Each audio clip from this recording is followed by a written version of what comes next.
Belakangan berhembus kabar bahwa ada beberapa sosok yang diduga menyimpang dari komitmen untuk membersamai Presiden Prabowo Subianto membangun pemerintahan yang baik dan bersih.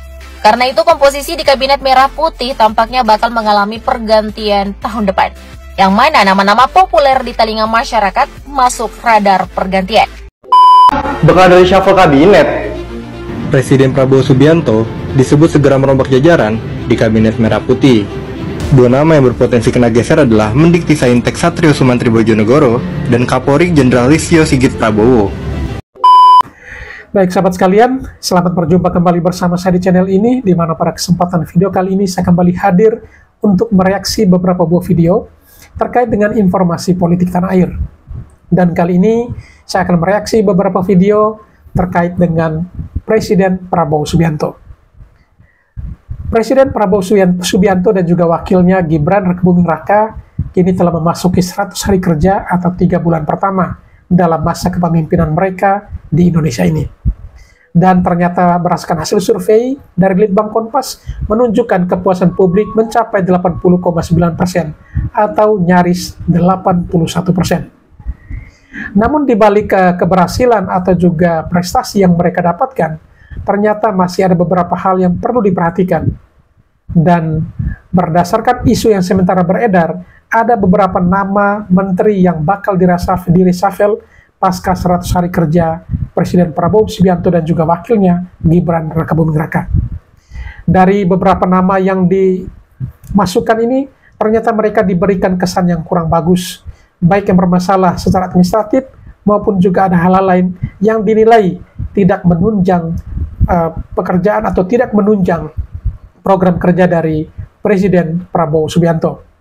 Dan selain itu ada juga 3 nama menteri yang memang mendapatkan penilaian buruk dari masyarakat melalui hasil survei. Baik, seperti apa isi videonya? Mari kita saksikan videonya satu persatu.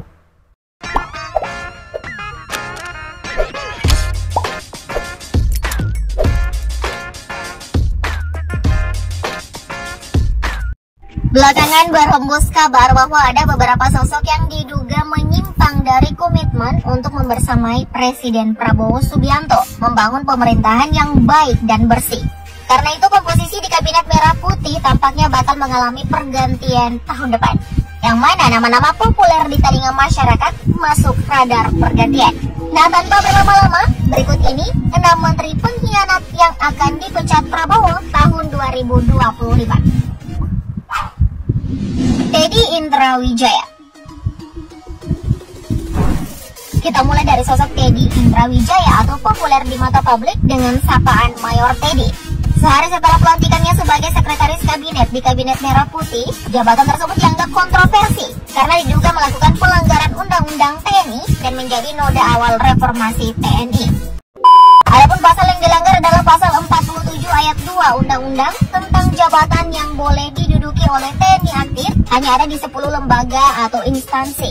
Di mana jika merujuk dalam aturan tersebut, Mayor Teddy seharusnya berada di salah satu jabatan pada kantor yang membidangi koordinator politik dan keamanan, pertahanan negara, sekretaris militer presiden, intelijen negara, sandi negara, lembaga ketahanan nasional, Dewan Pertahanan Nasional, Search and Rescue atau SAR Nasional, Badan Narkotika Nasional atau BNN, dan Mahkamah Agung. Jadi bisa dikatakan di luar itu jika ingin menduduki jabatan sipil seperti sekretaris kabinet yang dijabat sekarang oleh Mayor Teddy menurut undang-undang, ia harus pensiun atau mengundurkan diri. Nah, ajudan Pak Prabowo semasa jadi Menhan ini, semestinya posisinya harus diganti kalau ia tetap ingin menjadi prajurit TNI.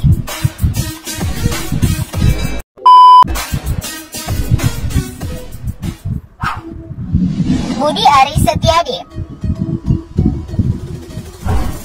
Namanya tak henti-henti disebut sebagai pihak yang paling bertanggung jawab atas kasus judi online di Kementerian Komunikasi dan Informatika, di mana ia pernah menjabat sebagai menterinya.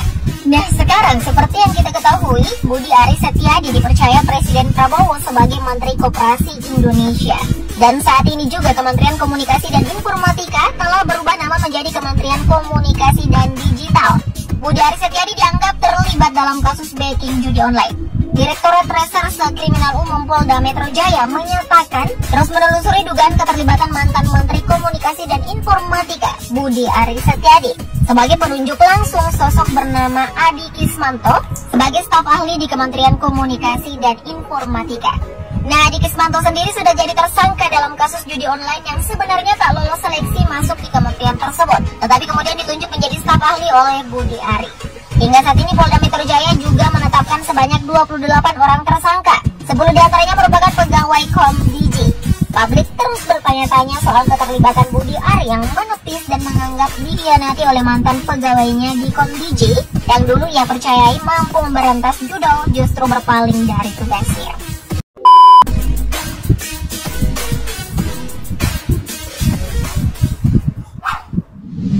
Marwarar Sirait. Sosoknya akrab dikenal dengan nama Ara. Dia salah satu anak dari Sabam Sirait, tokoh pendiri partai PDIP. Ara juga dikabarkan masuk dalam daftar orang yang akan di-reshuffle oleh Prabowo Subianto. Alasannya cukup kuat. Mantan politisi PDIP ini sering melontarkan pernyataan yang mengarah kepada adu domba antara presiden dan wakil presiden. Hal tersebut terlihat kalau Ara secara terang-terangan menghapus foto Gibran Rakabuming Raka sebagai wakil presiden. Dalam paparannya mengenai program 3 juta rumah saat rapat koordinasi nasional atau Rakornas penyelenggaraan pemerintah daerah tahun 2024 di Sentul 7 November 2024 lalu. Dari kejadian tersebut, banyak yang berspekulasi bahwa Ara dianggap sebagai mata-mata PDIP di Kabinet Merah Putih Prabowo Subianto. Alasan lainnya yang begitu meyakinkan, seperti yang Mimin sebut di awal, adalah Ara sendiri merupakan anak pendiri dari PDIP, sehingga alasannya keluar dari Partai Banteng dianggap sebagai pengalihan isu semata, agar penyamarannya masuk di pemerintahan Prabowo tak tampak nyata. Di samping itu, Ara juga sudah bergabung di Partai Gerindra untuk menguatkan penyamarannya. Spekulasi pun muncul ke permukaan, di mana pada tahun 2025 mendatang, Marwarar Sirait masuk ke dalam daftar menteri yang akan di-reshuffle sebagai Menteri Perumahan dan Permukiman Indonesia. Mata juga ya, jika memang benar bermain mata di belakang punggung Pak Prabowo.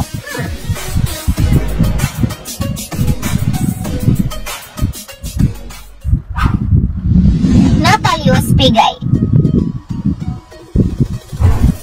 Sebelum menjadi Menteri Hak Asasi Manusia, Natalius Pigai sudah dikenal publik sebagai aktivis HAM. Namun, kini namanya masuk ke dalam daftar sebagai menteri yang akan di-reshuffle oleh Presiden Prabowo Subianto. Banyak publik yang sepakat dengan hal tersebut. Pasalnya, ia dinilai sebagai pribadi yang hanya pandai teori, tapi sulit memahami dan menafsirkan masalah HAM di Indonesia. Sampai-sampai Natalius Pigai juga dijuluki sebagai menteri yang materialistis. Belum lama dilantik menjadi Menteri Hak Asasi Manusia melalui rapat kerja bersama Komisi 9 DPR RI. Melalui rapat kerja bersama Komisi 8 DPR RI, Natalius Pigai pun meminta anggaran Kementerian HAM ditambah dari 60 miliar rupiah menjadi 20 triliun rupiah. Ia hendak merealisasikan program peduli HAM di setiap desa di seluruh Indonesia. Untuk mewujudkan program tersebut, ia mengusulkan dana 100 juta rupiah per desa. Tak berhenti di situ, Pigai membeberkan bahwa Kementerian HAM sebagai kementerian baru membutuhkan sebanyak 2.544 pegawai untuk melengkapi struktur, karena ia hanya memiliki 188 pegawai. Program ambisius dan kontroversial lain yang direncanakan oleh Pigai adalah pembangunan Universitas HAM bertaraf internasional yang dilengkapi laboratorium dan rumah sakit HAM. Karena itu ia membutuhkan anggaran yang sangat tinggi. Nah, program-program Pigai melalui Kementerian HAM dipandang tak masuk akal oleh banyak pihak dengan nominal yang ia inginkan. Karena itu tak mengejutkan jika posisi Natalius Pigai sebagai Menteri HAM akan sekejap mata saja di Kabinet Merah Putih.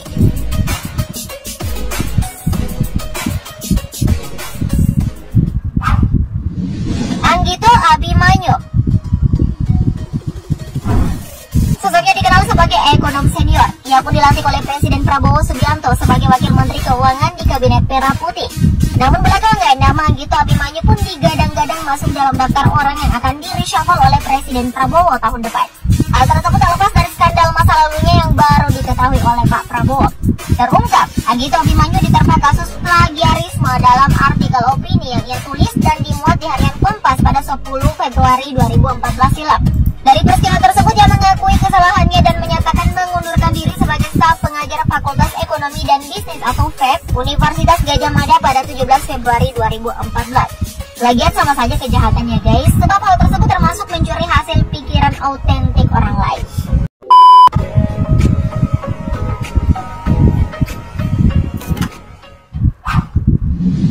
Airlangga Hartarto.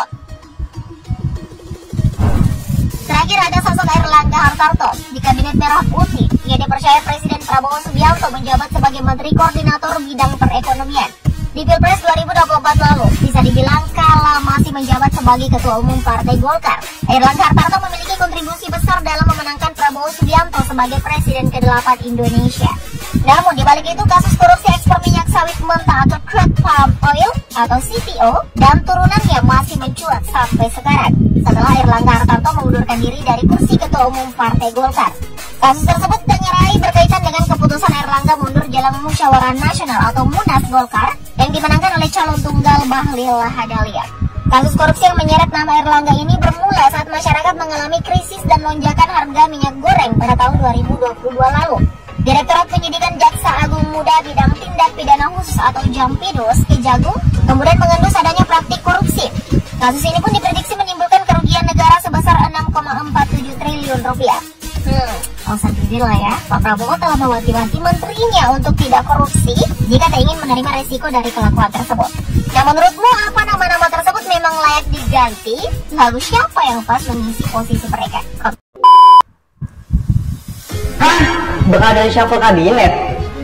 Presiden Prabowo Subianto disebut segera merombak jajaran di Kabinet Merah Putih. Dua nama yang berpotensi kena geser adalah Mendikti Saintek Satrio Sumantri Bojonegoro dan Kapolri Jenderal Listio Sigit Prabowo. Sumber terpercaya Suara.com menyebutkan Satrio bakal kena reshuffle setelah 100 hari kerja Prabowo Gibran. Pemecatan Satrio disebut berkaitan dengan isu ketidakprofesionalan dalam memimpin Kemendikti Saintek. Apalagi belakangan ini Satrio terlibat ribut-ribut dengan anak buahnya, meski pada katanya udah damai sih. Nah, kita bahas soal reshuffle Kapolri. Seorang sumber Suara.com mengatakan nama Jenderal Listio Sigit masuk radar Prabowo untuk reshuffle. Kontras menilai dengan banyaknya kasus kekerasan dan pelanggaran wewenang, bukan hal aneh jika Kapolri sekarang diganti. Selain itu, pengamat politik dari Citra Institute, Yusuf Farhan berpandangan 100 hari pertama adalah waktu yang tepat buat Prabowo mereshuffle kabinetnya. Lalu kira-kira siapa lagi menteri yang berpotensi kena pecat Prabowo?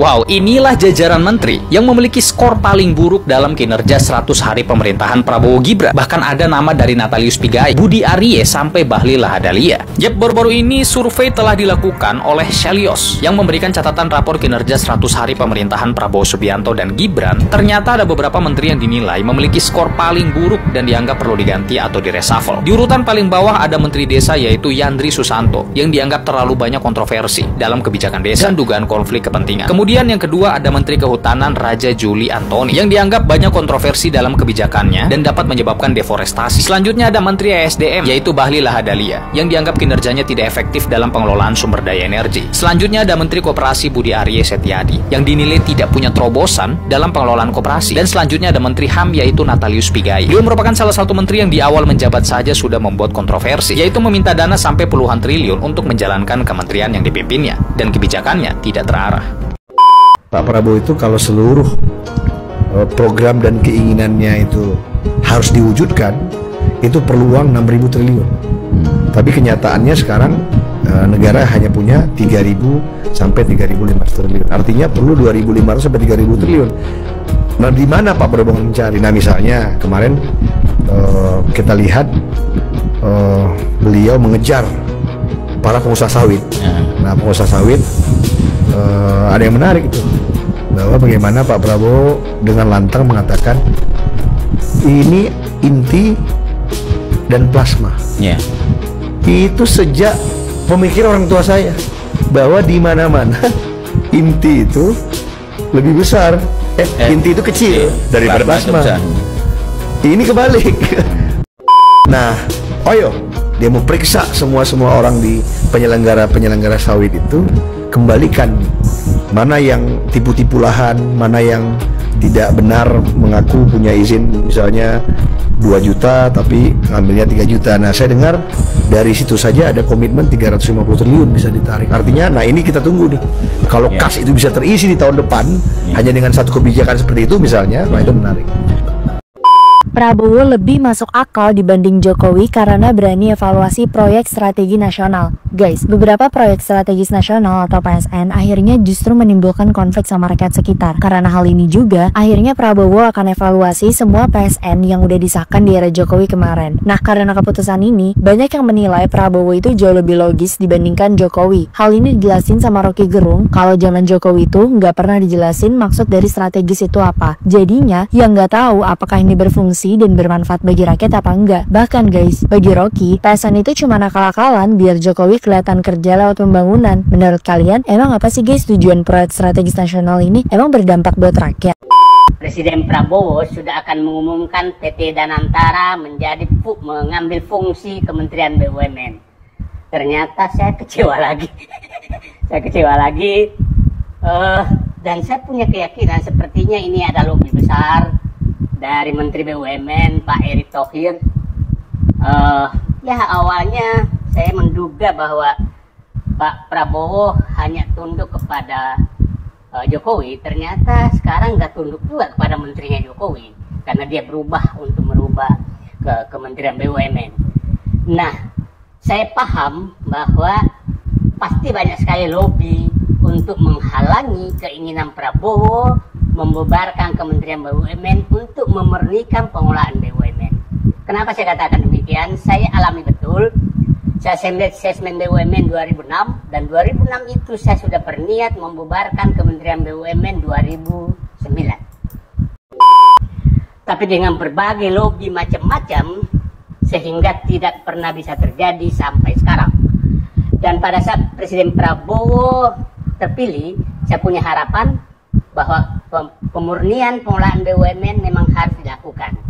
Karena Kementerian BUMN itu sebenarnya fungsinya hanya sebagai maklar.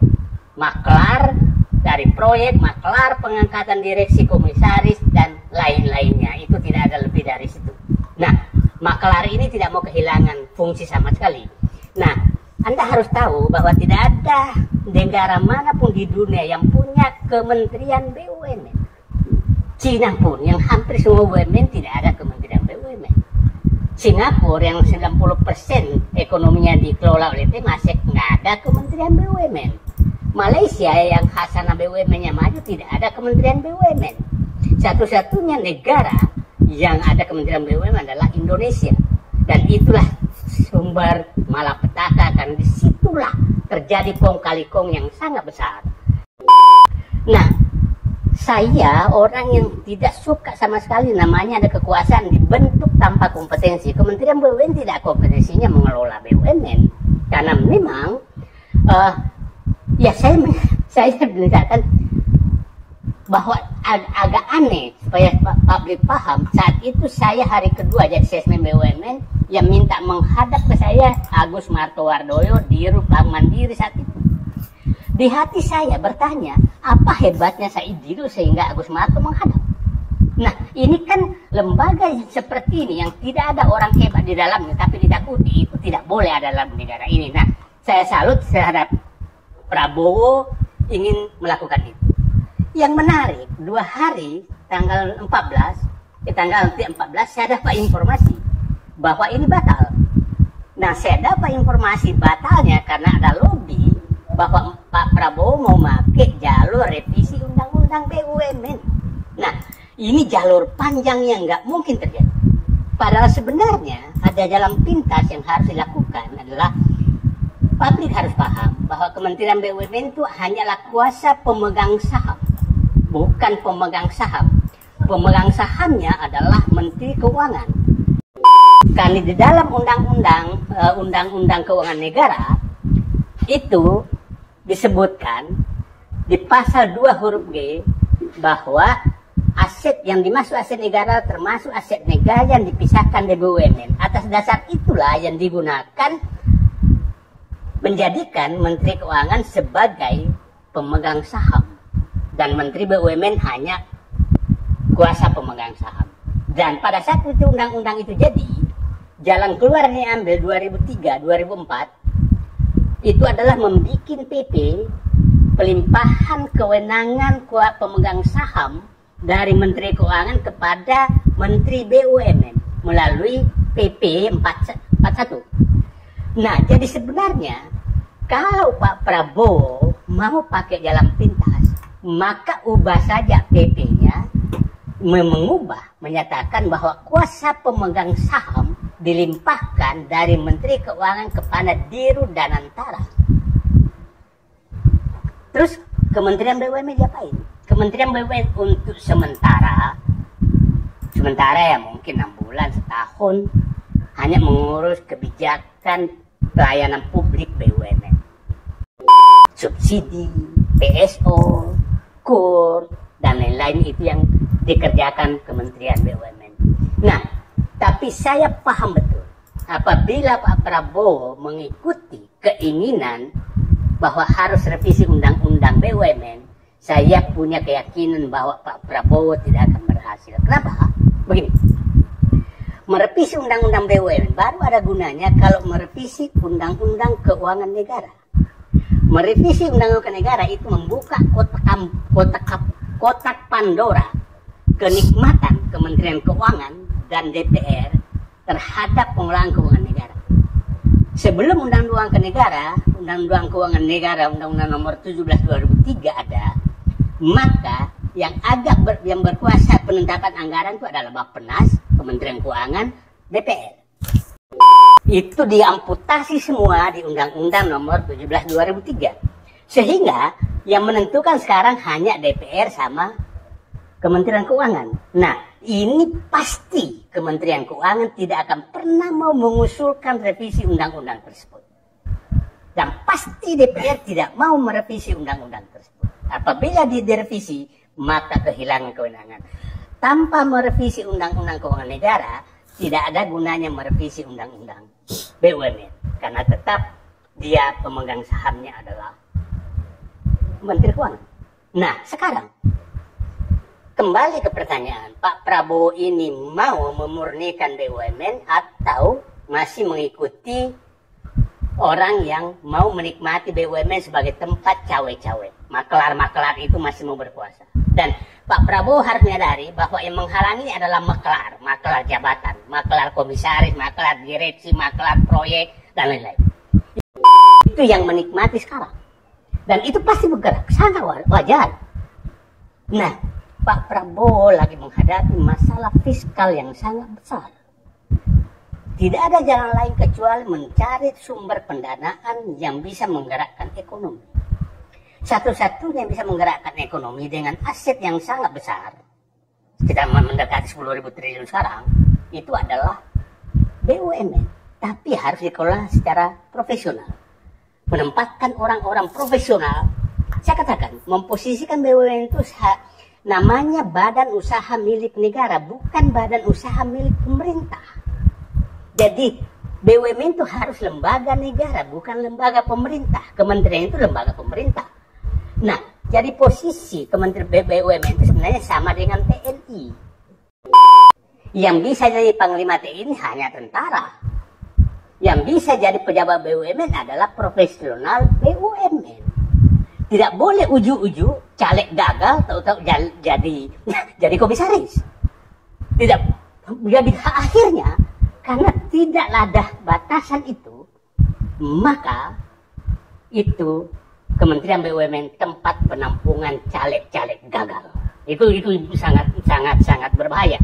Jadi saya hanya menitip Pak Prabowo yang kendor, jalan pintas ada. Jadikan BUMN sebagai lembaga negara, sebagaimana namanya, badan usaha milik negara, bukan badan usaha milik pemerintah. Dan contohlah bahwa BUMN sama dengan TNI. Panglima TNI diangkat langsung presiden, dibawa langsung presiden, tapi bukan menteri, sehingga intervensi politik tidak masuk. Nah, tapi sidang kabinet ikut. Nah, itulah kira-kira Dirut BUMN, Dirut Danantara fungsinya, bahwa itu menjadikan benar-benar lembaga profesional yang mengelola BUMN secara profesional, sehingga hanya orang-orang profesional yang bisa mendapatkan posisi di BUMN. Dengan seperti itu, maka muncul kepercayaan internasional, kepercayaan bisnis bahwa betul-betul BUMN di bawah pemerintahan Prabowo dikelola secara profesional. Itu tanda, maka terjadilah bisnis yang sangat bagus. Kita lihat, Pak Jokowi meninggalkan masalah besar di BUMN dengan memanfaatkan BUMN sebagai alat politik. Erick Thohir meninggalkan cacat permanen di BUMN karena dipakai untuk kepentingan dia. Kita masih ingat betul, dulu setiap ATM ada foto Erick Thohir, di bandara semua foto Erick Thohir, di mana-mana semua foto Erick Thohir. Tapi orang ini masih dipercaya oleh Prabowo jadi menteri. Gitu. Jadi kalau dia menyatakan ini profesional, di mana profesionalnya? Erick Thohir teman saya dekat sama dia. Tapi temannya harus dinasihati juga kadang-kadang. Nah, jadi Pak Prabowo, Bapak menghadapi masalah ekonomi sangat besar. Salah satu tangan yang Bapak bisa gunakan adalah BUMN. Apabila Bapak menunjukkan perubahan pengelolaan BUMN secara profesional, dengan membubarkan Kementerian BUMN dan mengembalikan BUMN sebagai lembaga negara, bukan lembaga pemerintah, dan menempatkan orang-orang profesional mengelolanya, maka kepercayaan publik akan naik, maka nilai kapitalisasi pasar, nilai value daripada BUMN itu akan kembali. Anda bisa bayangkan, 5 BUMN konstruksi bangkrut demi jalan tol, itulah yang terjadi, dan itu harus diperbaiki semua. Itulah saya pikir, saya berharap Pak Prabowo, Pak Prabowo jalanlah dengan niat awalnya bahwa mendirikan Danantara itu tujuannya adalah mendirikan lembaga negara yang seperti TNI untuk mengelola BUMN yang diisi oleh orang-orang profesional. Jangan berharap Bapak mulus, karena maklar-maklar akan menjadi hambatan Bapak. Dan saya pikir itu masih dikoordinir oleh mereka. Pakailah jalan pintas, rubah PP pengalihan kuasa pemegang saham dari Menteri Keuangan yang awalnya ke Kementerian BUMN kepada Dirut Danantara. Agenda berikutnya Anda benahi selanjutnya. Selamat bekerja Pak Prabowo. Kalau Bapak ingin punya kekuatan baru, sumber uang baru, benahi BUMN. Jalannya tidak sesulit Anda bayangkan, tapi betul-betul Bapak harus yakin bahwa Bapak terlepas dari pengaruh para maklar. Terima kasih. Salam. Teruntuk Bapak Prabowo Subianto, Presiden Republik Indonesia. Bapak tuh emang nggak pantas Pak jadi Presiden Indonesia kalau cuma 1 periode. Karena saya lihat ya Pak ya, Bapak tuh terlalu gercep Pak kerjanya. Ada kasus pagar laut yang bersertifikat HGB di Tangerang, langsung instruksiin Angkatan Laut buat copot tuh pagar laut. Jadi nggak perlu tunggu aba-aba dari pihak manapun gitu Pak, langsung suruh copot. Ya itu keren banget menurut saya Pak. Terus juga Bapak sebagai Presiden gitu ya, minta maaf. Kok bisa ada presiden minta maaf kayak gitu Pak? Jujur selama saya hidup ya Pak di Indonesia nih ya, saya nggak pernah tuh lihat ada pemimpin yang minta maaf karena programnya belum sempurna. Ya baru Bapak ini nih, Bapak Presiden Republik Indonesia yang ke-8, Bapak Prabowo Subianto. Terus juga Bapak bilang, jangan terima kasih sama saya. Kok bisa ada presiden nggak mau dibilang terima kasih sama masyarakatnya? Ya harusnya nggak apa-apa dong Pak, dibilang terima kasih sama masyarakat. Jadi nanti kemungkinan periode kedua jadi aman Pak. Tolonglah Pak, jangan jujur-jujur banget, jangan kesatria banget Pak. Masih butuh 2 periode nanti Pak. Jadi saya sengaja nih Pak bikin video kayak gini karena banyak banget kaum sumbu pendek yang nggak dengerin video saya sampai selesai Pak.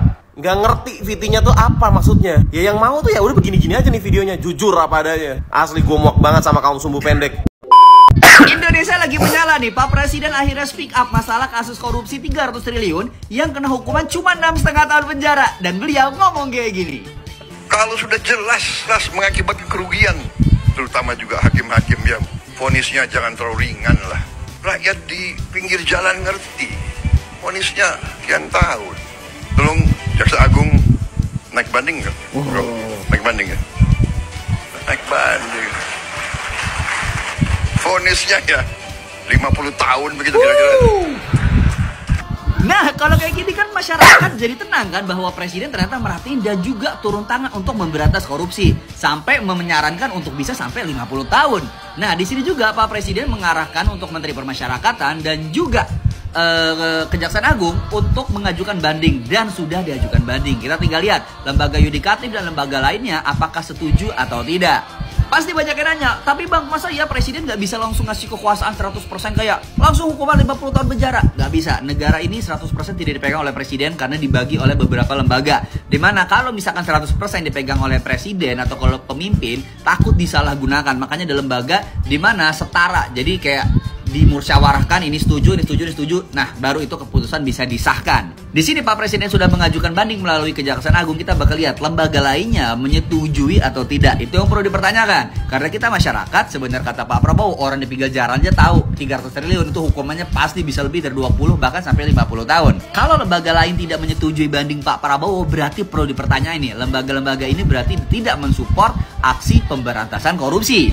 Kita lihat aja nanti gimana, karena ini bakal jadi titik balik. Kalau misalkan Pak Prabowo bisa sampai mengajukan banding dan memvonis koruptor yang satu ini bisa sampai hukuman terberatnya, berarti nilai Pak Prabowo di mata masyarakat Indonesia termasuk kalian pasti bakal, wah ternyata Pak Prabowo beneran nih ngeberantas korupsi dan sebagainya, menyuarakan suara rakyat, hak rakyat. Tapi kalau misalkan sampai gagal, ada dua opsi. Yang mau diserang lembaga-lembaga yang tidak mendukung bandingnya Pak Prabowo, atau yang selanjutnya sudut pandang Pak Prabowo di mata masyarakat Indonesia pasti bakal turun, ya kan? Karena harapan masyarakat Indonesia sama Pak Prabowo ini bisa dibilang cukup tinggi karena agak lain bisa dibilang dibandingkan presiden-presiden sebelumnya. Gimana pendapat kalian tentang jadwal yang satu ini? Dia udah ngirim tim dia untuk ngajuin banding, berarti kan dia menyuarakan masyarakat, ya enggak? Kita bakal lihat, disinilah titik mulai antara pertarungan antara presiden melawan koruptor yang ada di Indonesia. Gimana kelanjutannya? Silahkan komen pendapat kalian dan jangan lupa follow untuk info selanjutnya. Karena seru banget, Indonesia lagi menyala bro. Saya nanti akan cari ahli-ahli hukum, apa wewenang yang bisa saya berikan kepada aparat. Kalau sudah jelas melanggar, jelas mengakibatkan kerugian triliunan, ya semua unsurlah. Terutama juga hakim-hakim ya, vonisnya jangan terlalu ringan lah. Rakyat pun ngerti, ngerampok triliunan, kalau triliunan, ratusan triliun, vonisnya sekian tahun. Nanti jangan-jangan di penjara pakai AC, punya kulkas, pakai TV, tolong Menteri Pemasyarakatan ya, Jaksa Agung naik banding nggak, bro? Naik banding nggak? Naik banding. Vonisnya ya 50 tahun begitu kira-kira itu. Saya tidak mau nyalahkan siapapun, ini kesalahan kolektif kita. Mari kita bersihkan. Makanya saya katakan aparat pemerintahan kita gunakan ini untuk membersihkan diri sebelum nanti rakyat yang membersihkan kita. Lebih baik kita bersihkan diri kita sendiri. Tadi saya katakan sudah jelas kerugian sekian ratus triliun, vonisnya seperti itu ya. Ini bisa menyakiti rasa keadilan. Ada yang curi ayam dihukum berat, dipukulin. Pak Prabowo itu sangat pintar memainkan strateginya ya untuk mengamankan Indonesia, sangat pintar. Jadi ketika dia pidato 100 hari kemarin ya, masa kepemimpinan beliau, dia mengatakan akan mencabut dan menguasai lahan ya, mencabut izin dan menguasai lahan apabila pengusaha yang memiliki izin tersebut tidak memanfaatkannya, hanya membiarkan aja, tidak memanfaatkan untuk kemaslahatan umat, akan diambil. Nah, dia bisa mengatakan itu ya secara konspiratif. Ya, karena apa? Karena momen pagar laut. Ya, jadi momen pagar laut ini memang sangat dimanfaatkan. Nggak mungkin Pak Prabowo mau menurunkan segenap perangkatnya ya, sampai kapal, sampai dia turun, sampai TNI, AL, KKP turun ya. Itu memang show off untuk siapa? Bukan hanya untuk oligarki yang menguasai lahan laut yang ada di Tangerang maupun di Bekasi, enggak. Tetapi itu untuk pengusaha-pengusaha ya yang menguasai lahan-lahan ya seluruh Nusantara, seluruh Indonesia. Itu diberi peringatan melalui momen tersebut. Ya, akan dicabut dan dikuasai lahannya. Gitu ya. Jadi Saya pikir dengan strategi ini cukup baik. Coba kalau nggak ada momen pagar laut, sulit rasanya seorang presiden bicara mengenai akan mencabut izin-izin para pengusaha tersebut. Tapi dengan ini sudah dilontarkan dan kita nggak butuh omon-omon, itu harus dilakukan. Dan untuk pagar laut, ya kasusnya itu semua perangkat harusnya kena, dari lurah, dari BPN, dari pemerintah daerah setempat, kementerian harus kena. Dan itu wewenangnya ada di pemerintahan daerah, ya. Dan lu mau nyenggol-nyenggol Jokowi, ya sulit lah. Nggak mungkin dia bermain. Kan dulu teman-teman yang bilang dia pelongo-pelongo, dan teman-teman yang bilang dia boneka partai, petugas partai. Jadi Pak Jokowi itu dihianatin, dan sekarang saatnya dibersihin sama Pak Prabowo. Baik sahabat sekalian, demikianlah beberapa video yang coba saya reaksi pada kesempatan kali ini. Dan kepada para sahabat sekalian yang setelah menyaksikannya dan ingin berkomentar, silakan tulis di kolom komentar. Sekian dan terima kasih, dan sampai berjumpa kembali di video selanjutnya.